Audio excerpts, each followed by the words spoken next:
진짜 혈액형이 회장님과 다릅니다. 진짜 맞습니까? 조용히 해! 안 돼! 건드리지 마!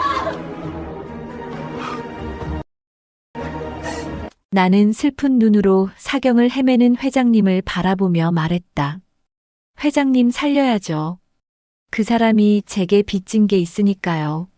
수술실 문이 닫히고 박 전무는 그제야 내가 과거 자신이 버렸던 아이임을 깨닫고 경악한 표정으로 뒷걸음질 쳤다.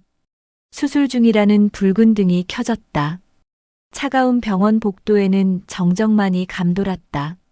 나의 어머니, 아니 지금은 나를 파렴치한 사기꾼 취급하는 윤 여사는 바닥에 주저앉아 오열하고 있었다.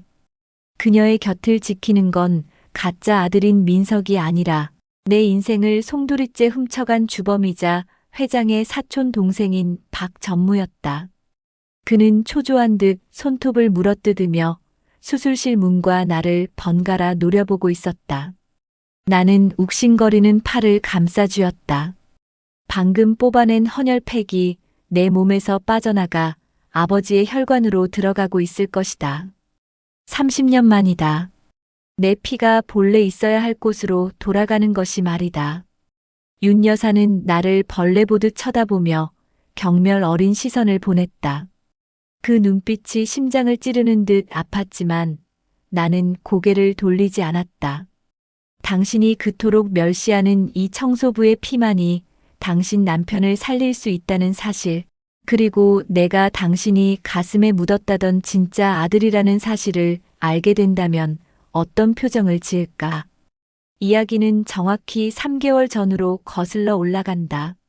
나는 그저 하루하루를 버텨내는 것이 기적인 밑바닥 인생이었다. 곰팡이가 핀 반지하 단칸방. 밤이면 취객들의 고성방가가 끊이지 않는 골목 어귀. 그것이 내 세상의 전부였다. 나를 키워준 어머니는 평생을 죄인처럼 살았다. 그녀는 언제나 누군가에게 쫓기듯 불안해했고 나를 볼 때마다 눈물을 훔쳤다.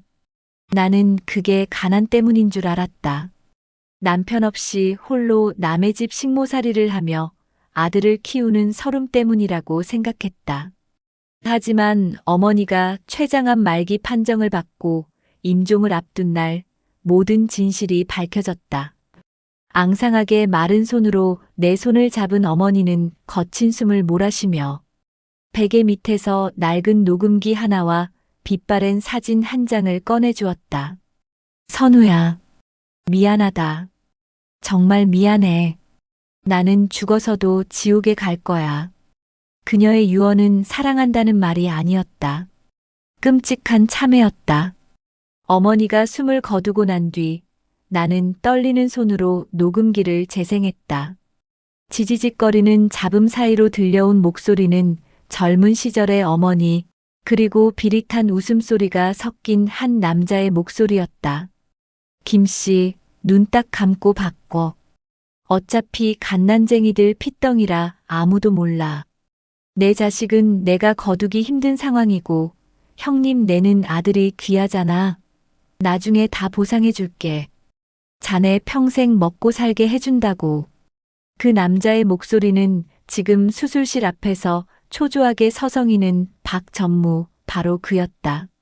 녹음 파일 속 내용은 충격 그 자체였다. 당시 재벌가의 가정부였던 어머니는 박전무의 사주를 받고 병원에서 갓 태어난 나를 박전무의 내연녀가 낳은 아이와 바꿔치기 했다는 것이다. 박전무는 자신의 혼외 자식을 형님의 아들로 둔갑시켜 재벌가의 후계자로 만들려 했고 진짜 핏줄인 나는 가정부의 손에 맡겨져 이 지옥 같은 가난 속에 버려진 것이었다. 심장이 터질 것 같았다. 아니, 차라리 멈췄으면 싶었다. 내가 지난 30년간 겪어온 멸시와 가난, 배고픔이 내 것이 아니었다니. 남의 식당에서 설거지를 하고 공사판을 전전하며 컵라면으로 끼니를 때우던 그 모든 순간들이 저 화려한 저택에서 호의호식하고 있을 가짜 아들 민석의 것이어야 했다는 사실에 온몸의 피가 역류하는 것 같았다. 나는 어머니의 장례를 치르자마자 무작정 그들의 회사를 찾아갔다. 대한그룹. 대한민국 사람이라면 모르는 사람이 없는 그 거대한 마천루가 내 아버지의 성이었다. 로비에 들어서자마자 압도적인 위압감이 나를 짓눌렀다. 그리고 그곳에서 보았다. 수십 명의 수행원에게 둘러싸여 걸어오는 회장님과 윤 여사, 그리고 그 옆에서 거만하게 웃고 있는 민석을. 그들은 너무나 화목해 보였다. 민석은 명품 정장을 빼입고 자신감 넘치는 표정으로 직원들에게 지시를 내리고 있었고, 윤 여사는 그런 아들이 자랑스러운 듯 옷매무새를 다듬어주고 있었다. 다가가서 소리치고 싶었다. 내가 당신들의 아들이라고. 저놈은 가짜라고. 증거가 여기 있다고. 하지만 나는 멈춰섰다.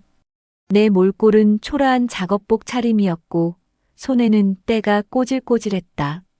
지금 내가 나서봤자 미치광이 취급을 받으며 끌려나갈 것이 뻔했다.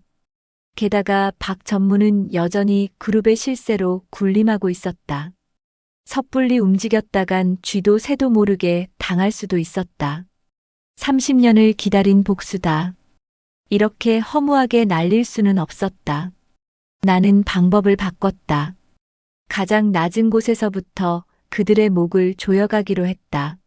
나는 대한그룹의 본사 미화원 채용에 지원했다. 이력서는 볼품 없었지만 굳은 일도 마다하지 않겠다는 절실함이 통했는지 합격할 수 있었다. 그렇게 나는 청소복을 입고 마스크로 얼굴을 반쯤 가린 채 매일 새벽 내 부모와 원수들이 숨쉬는 공간을 닦고 쓸었다. 화장실 변기를 닦으며 임원들의 비밀 이야기를 들었고 회장실 쓰레기통을 비우며 찢어진 서류 조각들을 모았다. 나는 유령이었다. 누구도 청소부의 얼굴을 자세히 보지 않았고 청소부가 듣고 있다는 사실조차 신경 쓰지 않았다. 그것이 나의 무기였다. 그렇게 한 달, 두 달. 나는 차근차근 그들의 추악한 민낯을 목격했다. 겉으로는 점잖은 척하지만 뒤로는 회장 자리를 노리는 박 전무의 음모, 능력도 없으면서 부모의 권력만 믿고 갑질을 일삼는 가짜 아들 민석의 행태까지. 특히 민석은 가관이었다. 그는 직원들을 하인 부리듯 했고 조금만 기분이 나빠도 재떨이를 집어 던지는 망난이었다. 어느 날은 내가 복도를 닦고 있을 때 그가 마시던 커피를 내 발에 쏟아부었다. 야, 눈을 어디다 달고 다녀. 내 구두에 물 튀었잖아. 뜨거운 커피가 작업화 속으로 스며들어 발등을 데웠지만 나는 고개를 숙이며 죄송합니다를 연발해야 했다. 민석은 킬킬거리며 지나갔고 뒤이어 따라오던 박 전무가 혀를 차며 말했다. 쯧쯧, 교육 좀 똑바로 시키지. 천한 것들이란. 그날 밤 나는 화상 입은 발에 연고를 바르며 거울 속의 나를 노려보았다. 기다려. 이 고통 몇 배로 돌려줄 테니까. 내가 누리는 그 모든 것 원래 내 것이었어. 하나도 남김없이 다 찾아올 거야. 그러던 중 기회가 왔다. 아니, 비극이 찾아왔다. 평소 지병이 있던 회장님이 쓰러지신 것이다. 급성 신부전증 악화로 당장 신장 이식과 수혈이 필요한 위급 상황이었다. 회사는 발칵 뒤집혔고 가족들이 병원으로 소집되었다. 나는 청소 용역 업체 직원으로서 병원 특실 청소를 배정받아 그 현장에 잠입할 수 있었다. 의료진은 가족들의 혈액형과 조직 적합성을 검사했다. 당연히 친아들이라고 믿고 있던 민석의 검사 결과가 가장 먼저 나왔다. 그리고 터져나온 의사의 다급한 외침. 일치하지 않습니다. 그 순간 사색이 된 박 전무의 얼굴을 보며 나는 확신했다. 지금이 바로 내가 나설 때라고. 비록 지금은 더러운 작업복을 입은 청소부지만 내 몸속에 흐르는 피만큼은 속일 수 없는 진실이라는 것을 증명할 시간이었다. 수술실 앞에 정적을 깨고 간호사가 나왔다. 수혈이 더 필요합니다. 기증자분 잠시 들어오셔서 상태 체크 좀 하겠습니다. 나는 무거운 몸을 일으켰다. 윤 여사는 여전히 나를 노려보고 있었다. 그녀의 눈빛에는 의심과 불안, 그리고 알 수 없는 혐오감이 뒤섞여 있었다. 너, 정말 돈 때문에 이러는 거 아니지? 나중에 딴소리하면 가만 안 둬. 나는 마스크를 살짝 내리며 씁쓸하게 웃었다. 사모님, 돈은 필요 없습니다. 그냥 나중에 후회하지 마시라고 드리는 말씀입니다. 뭐, 후회?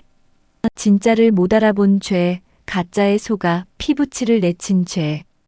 그 무게가 얼마나 무거운지 곧 알게 되실 겁니다. 나는 멍하니 입을 벌린 윤 여사를 뒤로하고 처치실로 들어갔다. 이제 시작이다. 이 수술이 끝나고 회장님이 눈을 뜨면 판도라의 상자는 열릴 것이다. 그리고 그 안에 담긴 진실은 이 화려한 재벌가를 쑥대밭으로 만들 것이다.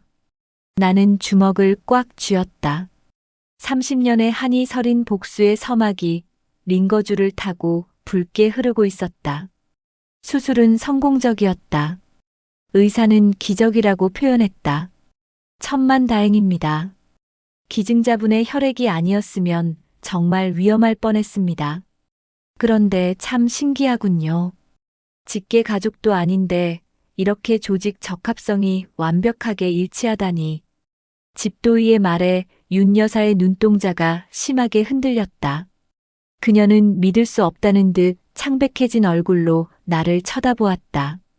병실 침대에 누워 수혈팩을 달고 있는 나와 이제 막 마취에서 깨어나 헐떡이는 회장님을 번갈아 보며 그녀의 손이 미세하게 떨리고 있었다. 그게 무슨 소리죠? 선생님, 완벽하게 일치하다니요? 아, 네. 보통 친자 관계에서도 이 정도로 잘 맞기는 쉽지 않은데 정말 운이 좋으셨습니다. 청년 고생했네. 몸조리 잘하게. 의사는 차트를 정리하며 밖으로 나갔고 병실에는 무거운 침묵만이 내려앉았다. 그때 병실 문이 거칠게 열리며 박 전무가 들어왔다. 그의 뒤에는 초조한 표정의 민석이 따라 들어왔다. 형수님, 형님은 좀 어떠십니까? 박 전무의 목소리는 과장되게 컸다. 마치 무언가를 덮으려는 듯 시끄러웠다. 윤 여사는 멍한 표정으로 박 전무를 바라보다가 천천히 입을 열었다. 도련님, 방금 의사 선생님 말씀 들으셨어요? 박 전무의 눈썹이 꿈틀했다. 네. 무슨 말씀이요? 이 청년 피가 회장님이랑 너무 잘 맞는데요. 마치 친자식처럼. 순간 병실 안의 공기가 얼어붙었다. 민석의 얼굴이 흑빛으로 변했고 박 전무는 애써 태어난 척 헛기침을 했다. 에이, 형수님도 참. 의사들이 원래 과장해서 말하는 거 모르세요? 그냥 운이 좋았던 거죠. 그리고 이까지 청소부가 우리 집안 피랑 섞일 리가 있습니까? 천한 피는 천한 피일 뿐입니다. 박 전무는 경멸 어린 시선으로 나를 훑어보며 지갑에서 수표 한 장을 꺼내 내 침대 위에 툭 던졌다. 자, 수고비 넉넉히 넣었으니 이거 받고 그만 떨어져. 그리고 오늘 일은 어디 가서 떠들지 마라. 재벌 회장이 청소부 피 받아서 살았다는 소문나면 주가 떨어지니까. 수표는 힘없이 이불 위로 떨어졌다. 일금 1천만 원 정. 내 목숨값, 아니 아버지의 목숨값이 고작 이거였나. 나는 수표를 집어들었다. 그리고 천천히, 아주 천천히 박 전무의 눈앞에서 그것을 반으로 찢었다. 찌익! 종이 찢어지는 소리가 날카롭게 병실을 갈랐다. 이게 무슨 짓이야? 박 전무가 소리쳤다. 민석도 발끈하며 나에게 다가왔다. 야, 너 미쳤어? 전무님이 주시면 감사합니다 하고 받을 것이지. 어디서 건방지게. 나는 찢어진 수표 조각을 휴지통에 던져 넣으며 차분하게 말했다.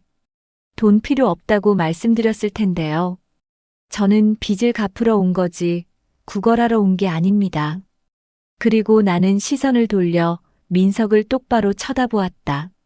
그리고 본부장님, 아버지가 사경을 헤매는데 피 한 방울 못 내놓는 아들보다 천한 피라도 내놓는 남이 낫지 않습니까? 이 자식이 진짜 돌았나? 민석이 손을 들어 내 멱살을 잡으려 했다. 그때였다. 그만해라. 산소 호흡기를 낀 채 눈을 감고 있던 회장님이 힘겹게 눈을 뜨셨다. 여보, 형님, 모두가 회장님에게 달려들었다. 회장님은 흐릿한 눈으로 천장을 응시하다가 고개를 천천히 돌려 나를 바라보셨다. 그 눈빛, 30년 전 나를 처음 안았을 때도 저런 눈빛이었을까? 아버지의 시선이 내 얼굴에 머물렀다. 자네가 내게 피를 줬나? 가냘픈 목소리였다. 나는 목이 메어 잠시 말을 잇지 못했다. 눈물이 왈칵 쏟아질 것 같아 입술을 꽉 깨물었다. 네. 회장님, 쾌차하셔야죠. 회장님은 링거가 꽂힌 내 팔과 자신의 팔을 연결하고 있는 투명한 튜브를 바라보았다. 붉은 피가 내게서 그에게로 흐르고 있었다. 고맙네. 이름이 뭔가 김선우입니다. 나는 어머니의 성을 따랐다. 원래라면 최선우여야 했을 이름. 회장님은 내 이름을 되뇌었다. 선우라. 그때 옆에 있던 윤 여사의 표정이 기묘하게 일그러졌다. 선우. 그것은 내가 태명으로 불렸던 이름이기도 했다. 우연의 일치라고 하기엔 너무나 절묘했다. 박 전무가 재빨리 끼어들었다. 형님, 말씀 많이 하지 마세요. 기력 딸리십니다. 그리고 너 이제 볼일 끝났으면 나가봐. 회장님 안정을 취하셔야 해. 그는 나를 거의 떠밀다시피 병실 밖으로 내몰았다. 나는 쫓겨나면서 마지막으로 병실 안을 돌아보았다. 윤 여사가 혼란스러운 표정으로 나를 그리고 찢어진 수표 조각이 담긴 휴지통을 바라보고 있었다. 병원 로비로 나온 나는 비틀거리는 다리를 지탱하며 벤치에 주저앉았다. 과다 출혈로 인한 현기증이 몰려왔다. 하지만 정신은 어느 때보다 맑았다. 박 전무의 당황한 기색, 민석의 열등감, 그리고 윤 여사의 의심. 균열은 시작되었다. 저 견고해 보이던 거짓의 성에 내가 던진 작은 돌멩이 하나가 금을 내기 시작한 것이다. 나는 주머니에서 휴대폰을 꺼냈다. 저장된 녹음 파일 하나를 재생했다. 어머니가 남겨준 그 결정적인 증거 말고 내가 청소부로 일하며 최근에 확보한 또 다른 증거였다. 화장실 청소를 하던 중 우연히 녹음된 민석의 통화 내용이었다. 아, 삼촌. 언제까지 기다려요? 아버지 저러다 진짜 돌아가시면 유언장 수정 못하잖아요. 친자 검사 결과 조작한 거 걸리면 우리 다 끝장이라고요. 민석도 알고 있었다. 자신이 가짜라는 것을, 그리고 박 전무와 공모하여 회사의 지분을 빼돌리려 하고 있다는 것을. 나는 이 녹음 파일을 만지작거렸다. 이것을 지금 당장 터뜨릴까? 아니, 아직은 때가 아니다. 더 완벽하게, 더 잔인하게 그들을 무너뜨려야 한다. 그날 밤 나는 병원 옥상으로 올라갔다. 서울의 야경이 한눈에 들어왔다. 저 수많은 불빛들 중 내 것은 단 하나도 없었다. 하지만 곧 바뀔 것이다. 그때 뒤에서 인기척이 들렸다. 잠깐 얘기 좀 하지. 익숙한 목소리. 돌아보니 박 전무였다. 그는 비릿한 미소를 지으며 담배를 피워 물었다. 너 정체가 뭐야? 단순히 돈 때문에 이러는 놈은 아닌 것 같고. 나는 옥상 난간에 기대어 그를 정면으로 바라보았다. 글쎄요. 전무님이 더 잘 아시지 않을까요? 30년 전 비 오는 날 밤 산부인과에서 무슨 일이 있었는지. 박 전무의 얼굴에서 미소가 싹 사라졌다. 담배를 쥔 그의 손가락이 파르르 떨렸다. 너 설마 알아보시겠어요? 전무님이 쓰레기처럼 버린 그 핏덩이, 김씨. 아줌마가 키운 그 아이가 이렇게 커서 돌아왔습니다. 나는 한 발자국 그에게 다가갔다. 반갑습니다, 작은아버지. 아니, 이제 원수라고 불러드려야 하나요? 박 전무의 눈동자가 공포로 확장되었다. 그는 뒷걸음질 치다 난간에 부딪혔다. 살려뒀더니 감히 기어올라. 내 놈이 죽고 싶어 환장했구나. 그는 표정을 싹 바꾸며 흉흉한 기세로 나를 노려보았다. 증거 있어? 내가 그 아이라는 증거 있냐고.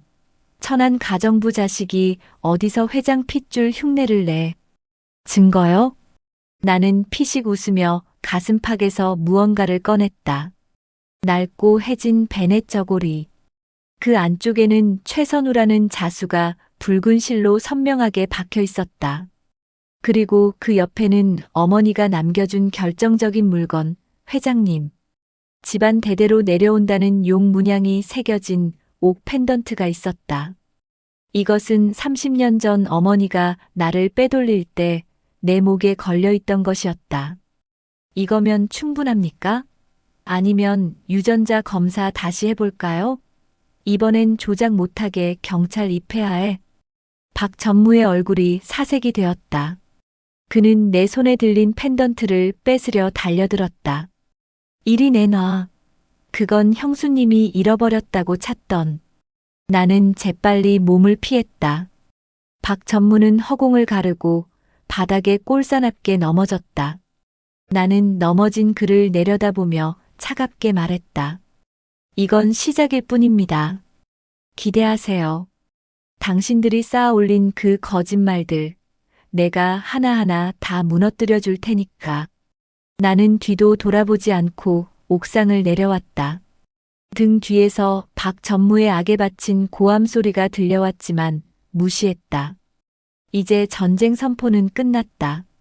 놈은 나를 제거하려 들 것이다. 하지만 나는 더 이상 도망치지 않는다. 잃을 게 없는 사람이 얼마나 무서운지 똑똑히 보여줄 것이다. 병원 로비로 내려오는데 윤 여사가 멍하니 벤치에 앉아 있었다. 그녀는 나를 보자마자 벌떡 일어났다. 저기, 잠깐만요. 그녀의 목소리는 떨리고 있었다. 나는 걸음을 멈췄다. 네, 사모님. 윤 여사는 내 얼굴을 뚫어지게 쳐다보았다. 마치 잃어버린 퍼즐 조각을 맞추려는 듯 간절한 눈빛이었다. 아까 찢어버린 수표 왜 안 받았어요? 큰 돈인데. 말씀드렸잖아요. 빚 갚으러 온 거라고. 무슨 빚이요? 우리 회장님이 당신한테 무슨 빚을 졌다는 거예요? 나는 잠시 망설이다가 의미심장한 한마디를 던졌다. 낳아준 빚이요. 네. 윤 여사의 눈이 휘둥그레졌다. 무슨 소리예요, 그게? 낳아준 빚이라니? 나는 더 이상 설명하지 않고 고개를 숙여 인사했다. 몸조리 잘하십시오. 또 뵙겠습니다. 나는 혼란에 빠진 윤 여사를 남겨두고 병원을 빠져나왔다. 밤 공기가 차가웠지만 내 가슴은 뜨겁게 타오르고 있었다. 내일이면 박 전무는 나를 회사에서 자르려 할 것이다. 아니, 어쩌면 더 끔찍한 짓을 꾸밀지도 모른다. 하지만 상관없다. 나는 이미 다음 수를 준비해뒀으니까. 내 손에는 어머니의 녹음기 외에도 민석의 비리를 입증할 회계장부 사본이 들려 있었다.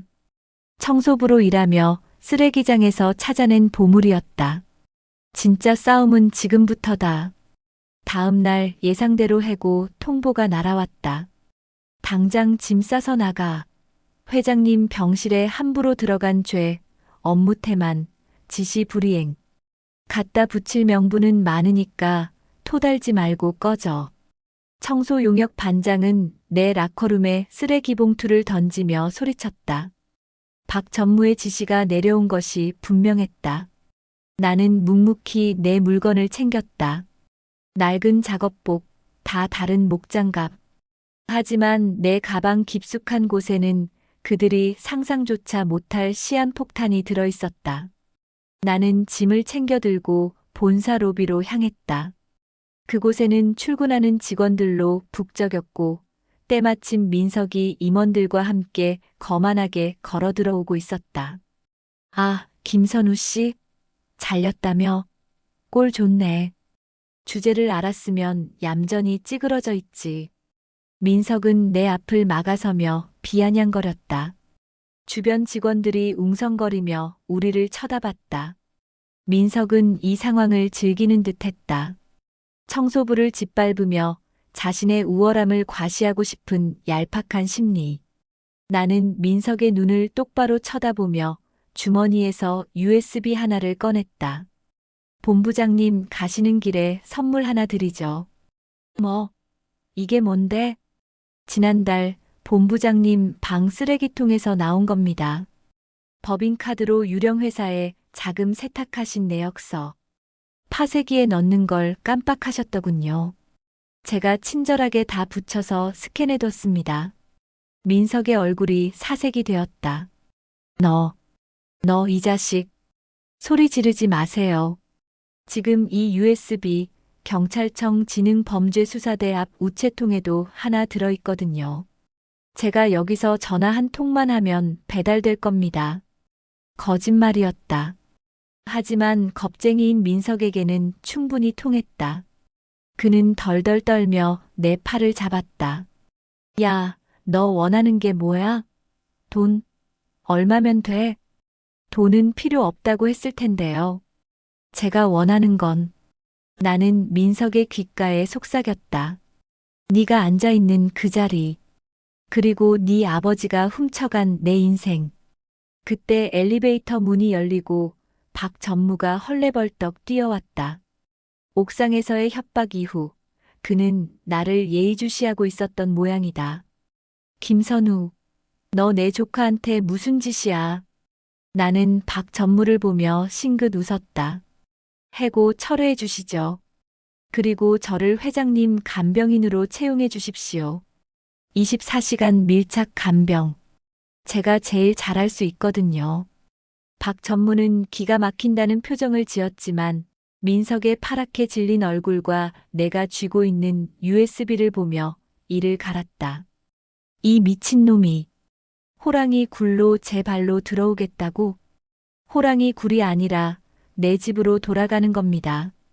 결국 그날 오후 나는 청소복을 벗고 회장님의 개인 간병인이 되었다. 박 전무는 나를 감시하기 쉽도록 차라리 곁에 두는 게 낫다고 판단한 모양이었다. 멍청한 짓이었다. 등잔 밑이 가장 어둡다는 걸 모르는 걸까? 병실에 들어서자 의식이 조금 돌아온 회장님이 나를 알아보셨다. 자네. 그때 그 청년이구만. 네, 회장님. 오늘부터 회장님 수발을 들게 되었습니다. 나는 정성껏 회장님의 손발을 주물렀다. 30년 만에 만져보는 아버지의 살결은 거칠고 말라 있었다. 가슴이 아려왔다. 이상하네. 자네 손길이 참 편하네. 낯설지가 않아. 회장님은 링거를 맡고 있는 내 손등을 덮어주셨다. 그 온기에 눈물이 핑 돌았다. 그때 병실 문이 열리고 윤 여사가 들어왔다. 그녀의 손에는 보온병이 들려 있었다. 나를 보자마자 그녀의 표정이 굳어졌다. 당신이 왜 여기 있어? 해고됐다고 들었는데. 내가 부탁했네. 이 청년이 마음에 들어서. 회장님이 나 대신 대답하셨다. 윤 여사는 탐탁지 않은 눈치였지만 남편의 뜻을 꺾지 못했다. 그녀는 내게 공국을 데워오라며 심부름을 시켰다. 탕비실에서 국을 데우고 있는데 밖에서 윤 여사와 박 전무의 대화 소리가 들렸다. 형수님, 저놈 조심하세요. 눈빛이 보통이 아닙니다. 뭔가 꿍꿍이가 있어요. 알아요.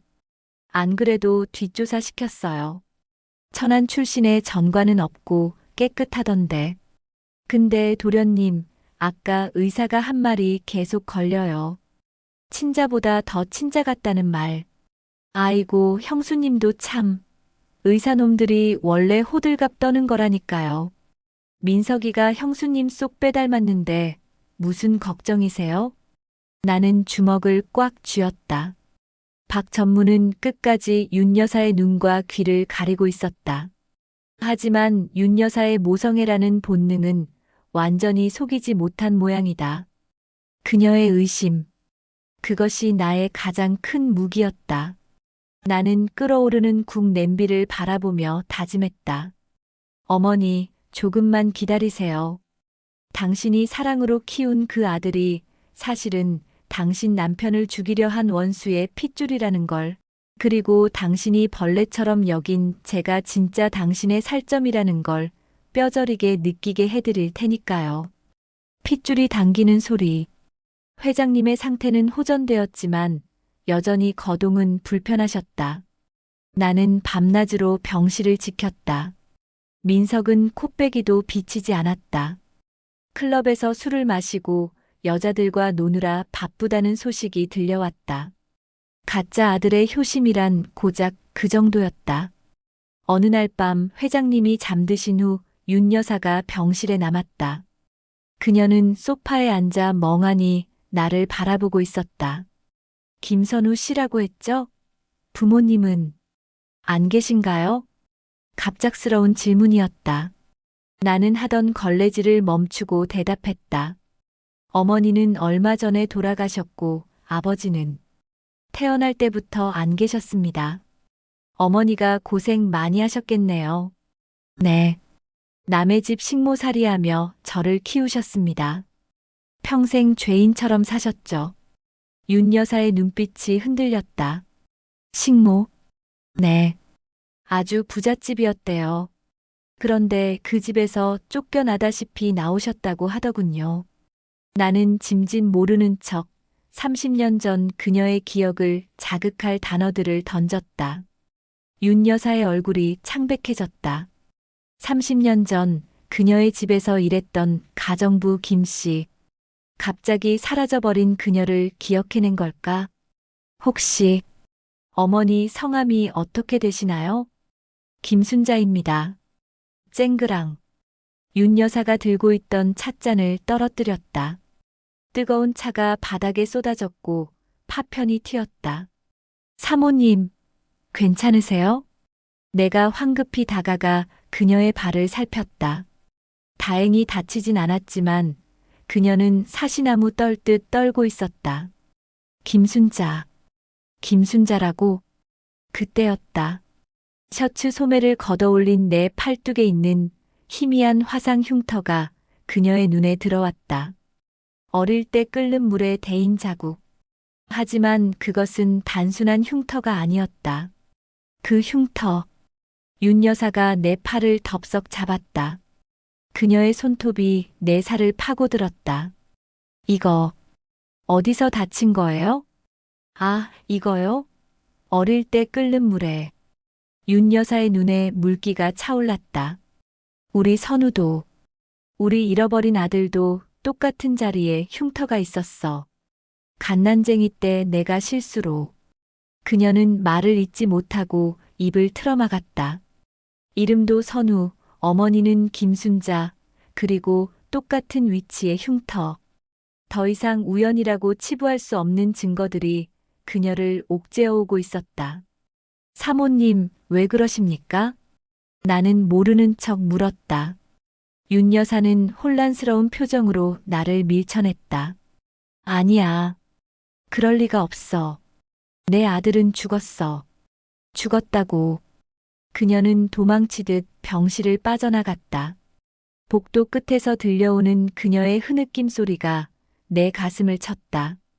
다음 날 나는 회장님의 휠체어를 밀고 병원 정원을 산책하고 있었다. 선우군, 자네 혹시 바둑 둘 줄 아나? 네, 조금 둘 줄 압니다. 우리는 벤치에 앉아 미니 바둑판을 사이에 두고 마주 앉았다. 회장님은 술을 두며 넌지시 물었다. 박 전무랑 민석이가 자네를 왜 싫어하는지 아나? 제가 주제넘게 굴어서 그렇겠지요. 아니야. 그놈들은 겁을 먹은 거야. 자네 눈빛이 살아있거든. 욕심이 아니라 뭔가 간절한 게 보여. 회장님은 꿰뚫어보고 계셨다. 산전수전 다 겪은 기업 총수의 눈은 속일 수 없었다. 회장님 만약, 아주 만약에 믿었던 사람이 회장님을 속이고 있었다면 어떻게 하시겠습니까? 나는 돌 하나를 사활이 걸린 자리에 놓으며 물었다. 회장님은 내 술을 보고 피식 웃으셨다. 속인 놈보다 속은 내 탓을 해야지. 하지만 내 핏줄을 건드린 거라면 용서 못해. 그게 누구든. 그날 오후 민석이 씩씩거리며 병실로 들이닥쳤다. 야, 너 엄마한테 무슨 소리를 한 거야? 엄마가 왜 칫솔을 달래?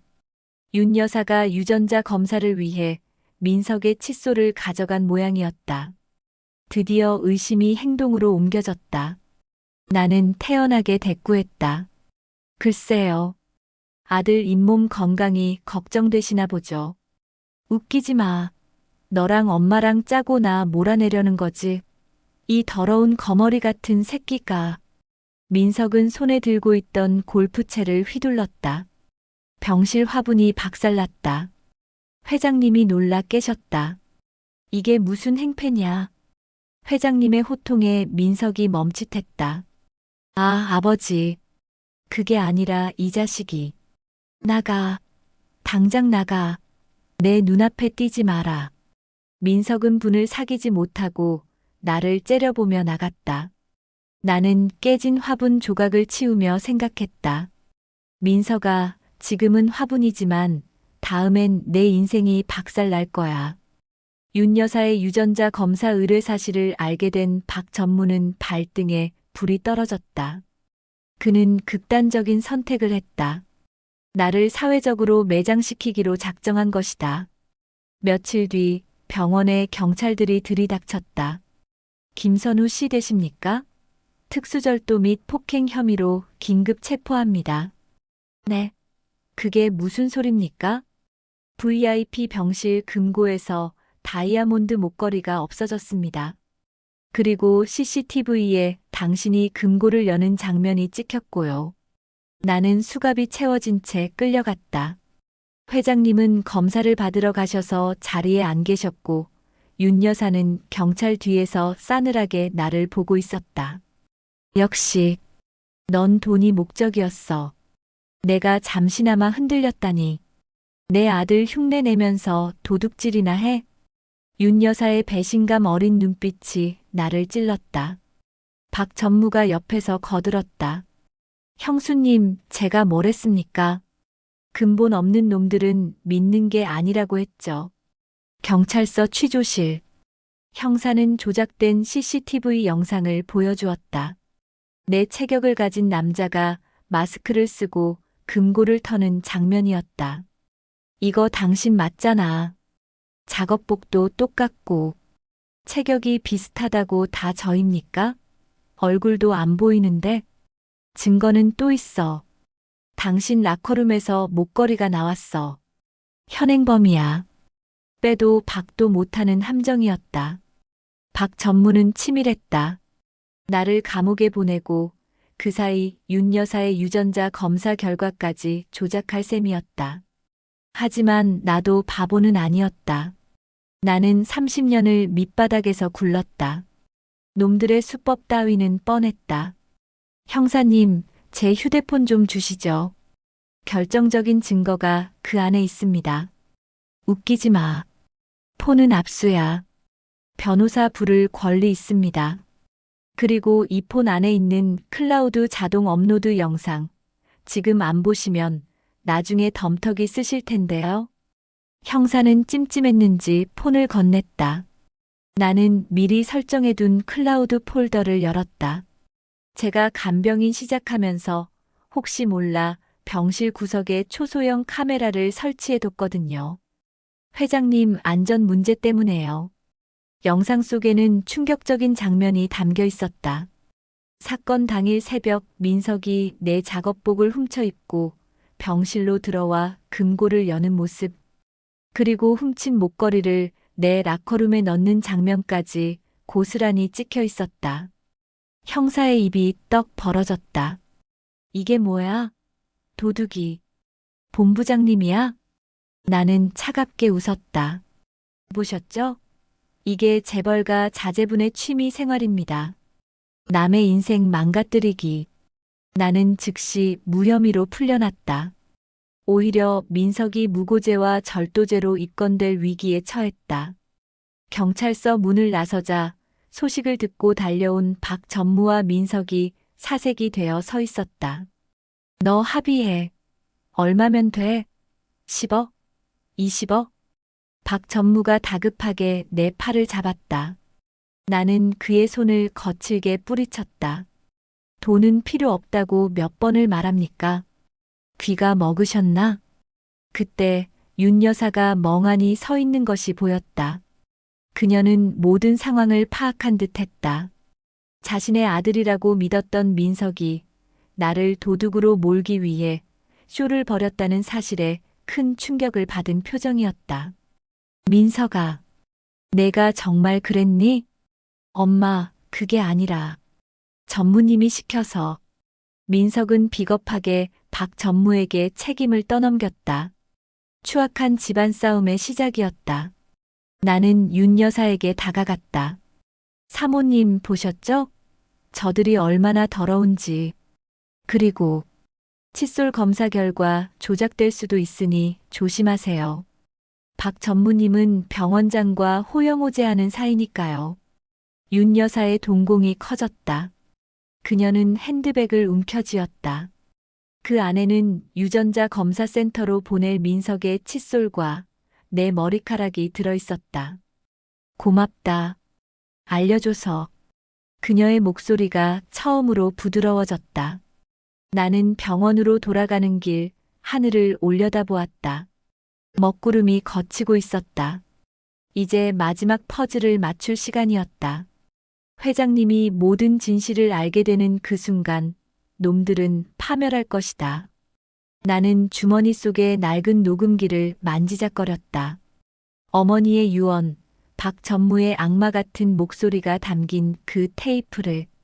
민석의 절도 자작극 사건은 박 전무가 막대한 뒷돈을 써서 기사화를 막았지만 집안 내부의 분위기는 완전히 달라져 있었다.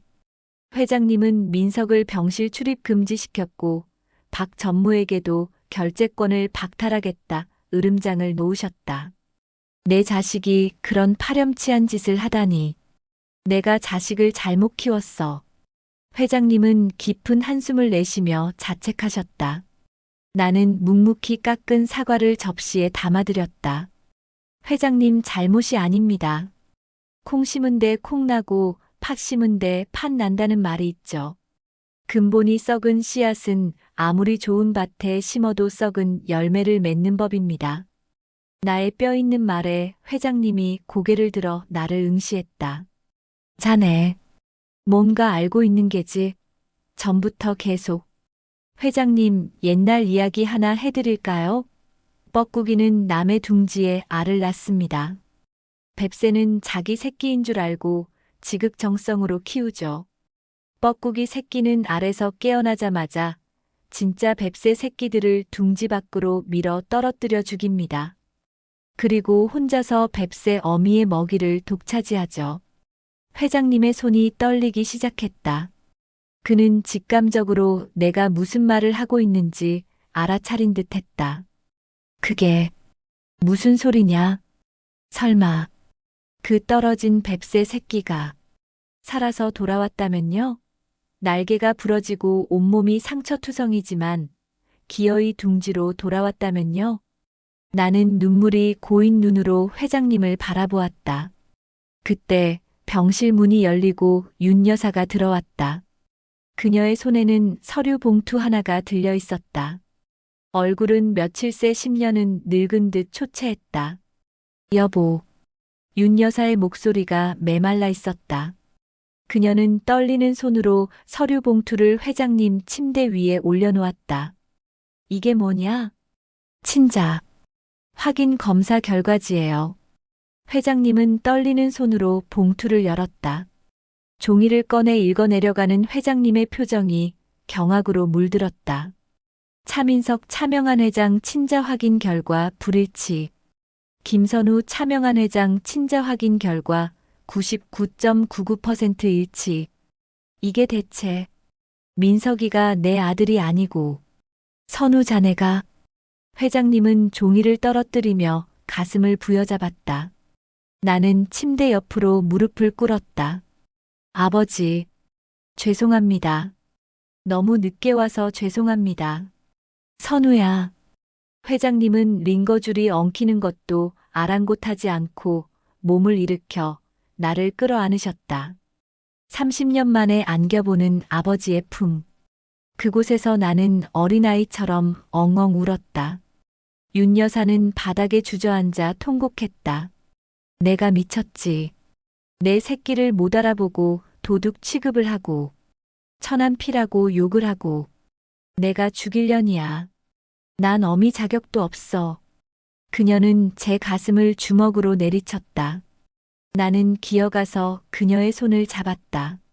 어머니, 그러지 마세요. 어머니 잘못 아니에요. 우리를 이렇게 만든 건 따로 있잖아요. 그때였다. 내 휴대폰에서 알람이 울렸다. 박 전무가 긴급 이사회를 소집했다는 뉴스 속보였다. 대한그룹 박 전무 회장 건강 악화로 인한 경영권 승계 공식화. 임시 주주총회 소집. 놈들은 회장님이 쓰러진 틈을 타 회사를 통째로 삼키려 하고 있었다. 민석이 가짜라는 게 밝혀지기 전에 회사를 장악하고 나면 핏줄이고 뭐고 소용없게 만들려는 속셈이었다. 이놈들이 감히. 회장님이 분노로 몸을 떨다 다시 기침을 토해내셨다. 아버지, 진정하세요. 제가 맡겠습니다. 나는 눈물을 닦고 일어섰다. 눈빛이 매섭게 변해 있었다. 제가 가서 끝내고 오겠습니다. 30년 전 그날 밤 놈들이 저지른 죄악에 대한 대가를 치르게 하겠습니다. 나는 회장님의 드레스룸으로 향했다. 그곳에는 젊은 시절 회장님이 입으셨던 지금은 내게 딱 맞는 명품 정장이 걸려 있었다. 나는 낡은 간병인 유니폼을 벗어 던졌다. 그리고 빳빳하게 날이 선 슈트를 입었다. 넥타이를 매는 내 손끝에 서늘한 살기가 감돌았다. 거울 속의 나는 더 이상 청소부 김선우가 아니었다. 대한그룹의 유일한 혈통, 차선우였다. 나는 어머니가 남겨준 녹음기와 회장님이 건네준 위임장, 그리고 윤 여사가 준 유전자 검사 결과지를 챙겨 병실을 나섰다. 기다려라, 뻐꾸기들아. 뱁새의 반란이 뭔지 보여줄 테니. 대한그룹 본사 대회의실. 긴장감이 감도는 가운데 임시 주주총회가 열리고 있었다. 박 전무는 단상에 서서 마이크를 잡고 열변을 토했다. 회장님의 건강이 위중하여 더 이상 경영을 지속할 수 없습니다. 회사의 안정을 위해 유일한 후계자인 차민석 본부장을 차기 회장으로 추대하고자 합니다. 곳곳에 심어둔 박 전무의 측근들이 박수를 치며 분위기를 몰아갔다. 민석은 뻔뻔하게도 말끔한 정장을 입고 단상 아래서 인사를 하고 있었다. 며칠 전 도둑질 쇼를 벌인 놈이라고는 믿기지 않는 연기력이었다. 이해 없습니다. 동의합니다. 짜고 치는 고스톱판이 벌어지고 있었다. 박 전무의 입가에 비열한 미소가 번졌다. 의사봉이 땅땅땅 울리기 직전이었다. 쾅! 대회의실의 육중한 문이 양쪽으로 활짝 열렸다. 모든 사람의 시선이 입구로 쏠렸다. 그곳에 내가 서 있었다. 회장님의 젊은 시절을 쏙 빼닮은 슈트 차림으로 당당하게. 이에 있습니다. 나직하지만 힘있는 목소리가 회의장을 울렸다. 뭐야? 김선우? 내가 여길 어떻게 들어왔어? 경비. 경비 뭐해? 당장 끌어내. 박 전무가 당황하여 소리쳤다. 경비원들이 달려들었지만 내 뒤에서 나타난 검은 양복의 사내들이 그들을 제지했다. 회장님의 개인 경호팀이었다. 누구 마음대로 회장님 허락도 없이 주주총회를 엽니까? 나는 뚜벅뚜벅 단상으로 걸어갔다. 수백 명의 주주와 임원들이 나를 숨죽여 지켜봤다. 이 미친놈이 여기가 어디라고 청소부가 설쳐? 당장 내려와. 민석이 내 멱살을 잡으려 달려들었다. 나는 가볍게 그의 손을 쳐내고 그대로 그의 뺨을 올려붙였다. 짝! 경쾌한 파열음이 마이크를 타고 회의장에 울려 퍼졌다. 민석이 바닥에 나뒹굴었다. 형한테 예의를 갖춰. 이게 마지막 경고다. 장내가 술렁거렸다. 형이라니? 청소부가 본부장 뺨을 때려. 나는 단상에 올라 마이크를 잡았다. 박 전무는 얼굴이 불그락푸르락해져서 어쩔 줄 몰라 했다. 저는 오늘 대한그룹의 잃어버린 진실을 찾으러 왔습니다. 여러분이 차기 회장으로 추대하려는 저 차민석. 저자는 회장님의 핏줄이 아닙니다. 거짓말이야. 저놈 미쳤어. 끌어내. 박 전무가 악을 썼다. 나는 품에서 유전자 검사 결과지를 꺼내 빔 프로젝터 위에 올렸다. 대형 스크린에 불일치라는 글자가 선명하게 떠올랐다. 장내가 발칵 뒤집혔다. 주주들이 웅성거리며 박 전무에게 해명을 요구했다. 이게 무슨 소리요? 친자가 아니라니. 조작입니다. 저놈이 문서를 위조한 겁니다. 박 전무는 끝까지 발뺌했다. 조작? 그럼 이건 어떻습니까? 나는 주머니에서 낡은 녹음기를 꺼내 재생 버튼을 눌렀다. 30년 전 그날 밤 박 전무의 목소리가 회의장에 쩌렁쩌렁 울려 퍼졌다. 김씨, 눈 딱 감고 바꿔. 내 자식은 내가 거두기 힘든 상황이고 나중에 다 보상해 줄게. 박 전무의 얼굴에서 핏기가 완전히 사라졌다. 그는 다리에 힘이 풀린 듯 주저앉았다. 민석은 바닥에 엎드린 채 부들부들 떨고 있었다. 그리고 여기 제 어머니 김순자 씨가 남긴 일기장과 당시 산부인과 간호사의 증언 영상까지 있습니다. 더 필요합니까? 나는 쐐기를 박았다. 주주들은 배신감에 치를 떨며 박 전무에게 야유를 퍼부었다. 어떻게 친동생이 형한테 이런 짓을, 저런 사기꾼들을 믿고 회사를 맡기려 했다니. 분위기는 완전히 반전되었다. 나는 덜덜 떨고 있는 박 전무에게 다가가 귓가에 속삭였다. 말했죠? 당신들이 쌓은 거짓의 성, 내가 무너뜨린다고. 그때 회의장 문이 다시 열리고 경찰들이 들어왔다. 박철수 씨, 차민석 씨, 사기, 횡령, 그리고 영유아 유괴교사 혐의로 체포합니다. 수갑이 채워지는 박 전무는 나를 보며 악기처럼 소리 질렀다. 내 이놈, 내가 널 죽였어야 했어. 그때 널 죽였어야 했는데. 그는 끝까지 반성하지 않았다. 추한 말로였다. 민석은 울면서 경찰들에게 끌려갔다. 아니에요, 전 몰랐어요. 다 삼촌이 시킨 거예요. 엄마 나 좀 살려줘. 그들의 절규가 멀어지고 회의장에는 다시 정적이 흘렀다. 나는 단상에 서서 깊이 고개를 숙였다. 소란을 일으켜 죄송합니다. 저는 차명한 회장의 친아들 차선우입니다. 늦었지만 이제라도 제 자리를 찾아 이 회사를 바로잡겠습니다. 우레와 같은 박수가 터져나왔다. 그것은 새로운 황태자의 탄생을 알리는 팡파르였다. 박 전무와 민석의 구속 수사가 시작되자 그들의 여죄가 고구마 줄기처럼 줄줄이 엮여나왔다. 페이퍼 컴퍼니를 통한 자금 세탁, 주가 조작, 뇌물 공여. 대한그룹은 큰 위기를 맞았지만 내가 전면에 나서 투명 경영을 선포하며 사태를 수습해 나갔다. 병실에 계신 회장님도 소식을 듣고 안도하셨다. 건강도 빠르게 회복되고 계셨다. 하지만 문제는 윤 여사였다. 그녀는 충격으로 식음을 전폐하고 방에 틀어박혀 나오지 않았다. 나는 죽을 사서 본가로 향했다. 30년 만에 밟아보는 나의 진짜 집. 으리으리한 저택이지만 그곳엔 온기라곤 없었다. 윤 여사의 방문을 두드렸다. 어머니, 접니다. 선우예요. 대답이 없었다. 나는 조심스럽게 문을 열고 들어갔다. 어두컴컴한 방 침대 구석에 웅크리고 있는 윤 여사의 모습이 보였다. 며칠 새 머리가 하얗게 새어버린 듯 했다. 나가라. 꼴도 보기 싫어.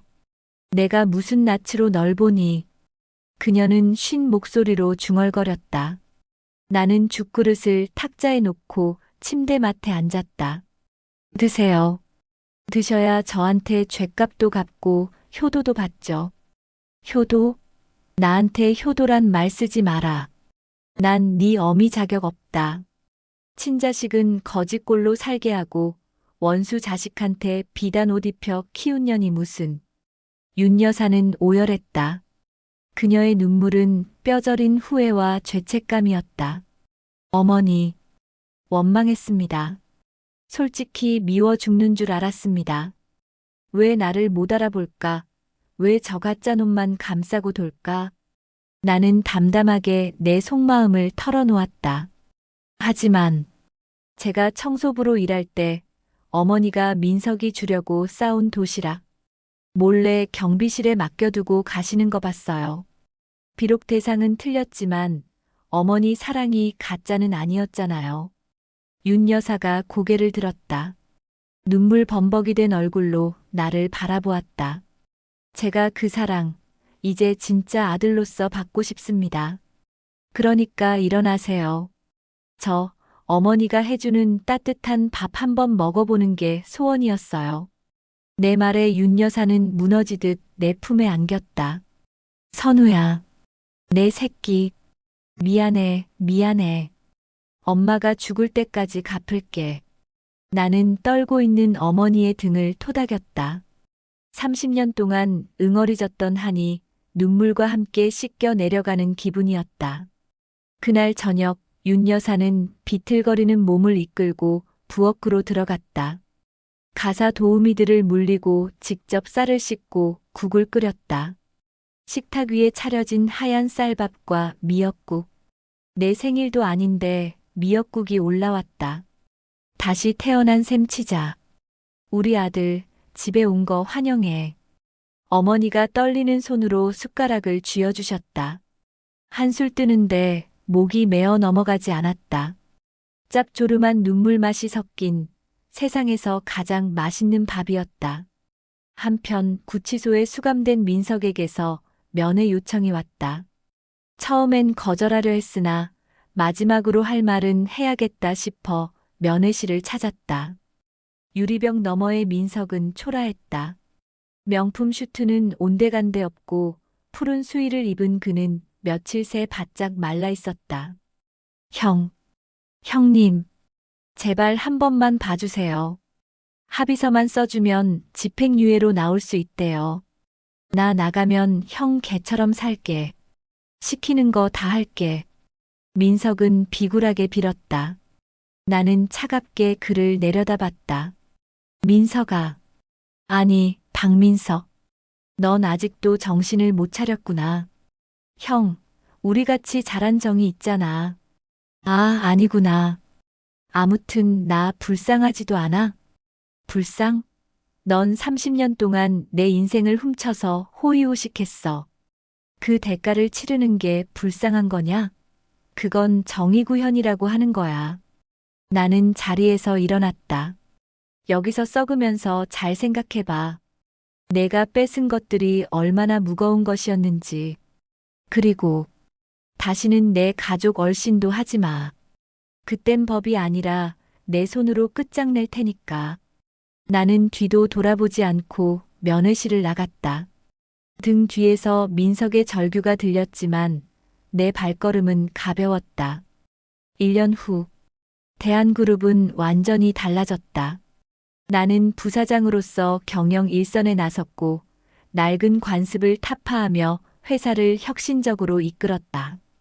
청소부 출신 재벌 2세라는 내 이력은 오히려 대중들에게 호감을 샀고 회사의 이미지도 좋아졌다. 박 전무라인의 부패한 임원들은 모두 물갈이 되었고 능력 있는 젊은 인재들이 그 자리를 채웠다. 회장님은 경영 일선에서 물러나 명예회장으로 남으셨다. 건강은 완전히 회복되셨지만 이제는 여생을 가족과 함께 보내고 싶어 하셨다.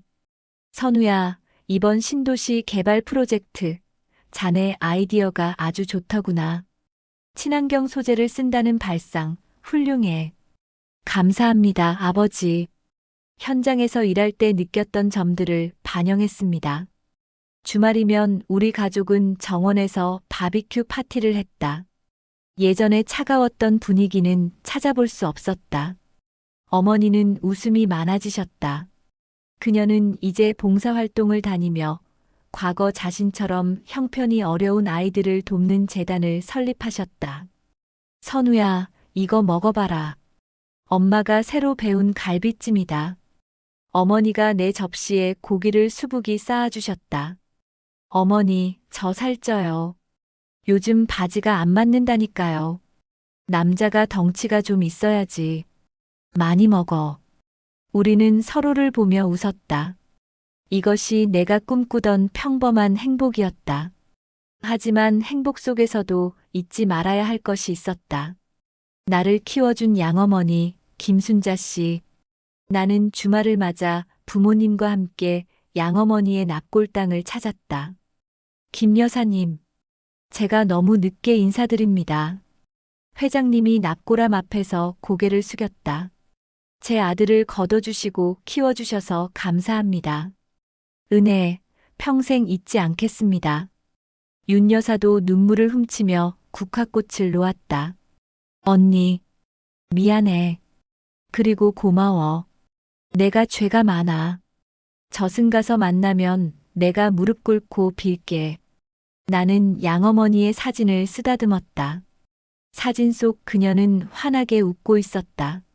어머니, 보고 계시죠? 저 이제 진짜 제 이름 찾았어요.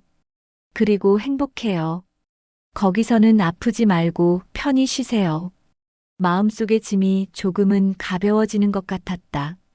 두 어머니의 희생과 사랑, 그것이 지금의 나를 만들었다.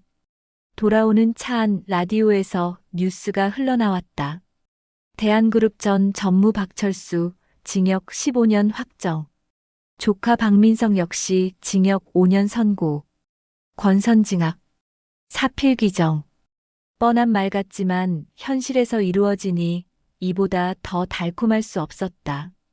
놈들은 감옥에서 남은 생을 썩으며 뼈저리게 후회할 것이다. 물론 그들이 후회한다고 해서 내 지난 30년이 돌아오는 건 아니지만 적어도 앞으로의 30년은 내 의지대로 살 수 있게 되었다. 시간은 흘러 계절이 바뀌었다. 나는 대한그룹의 공식 후계자로 취임식을 앞두고 있었다. 오늘은 내 인생에서 가장 중요한 날이다.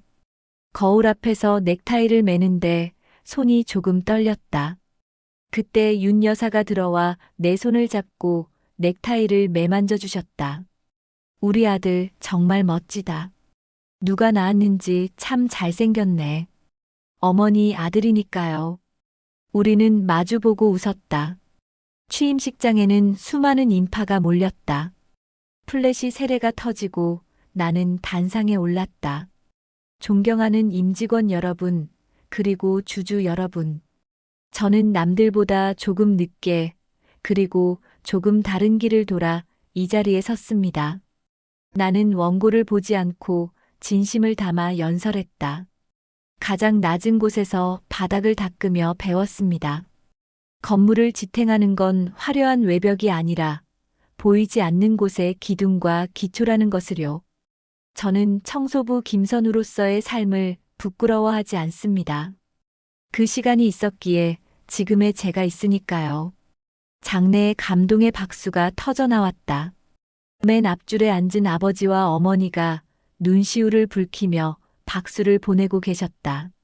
나는 그들을 보며 미소 지었다. 취임식이 끝나고 가족끼리 조촐한 파티를 열었다. 건배. 우리 아들의 새로운 출발을 위하여. 위하여. 와인잔이 부딪히는 맑은 소리가 울려 퍼졌다. 그날 밤 나는 내 방 테라스에 서서 밤하늘을 올려다보았다. 30년 전 차가운 병원에서 뒤바뀐 운명. 길고 긴 터널을 지나 비로소 제자리를 찾은 나의 살.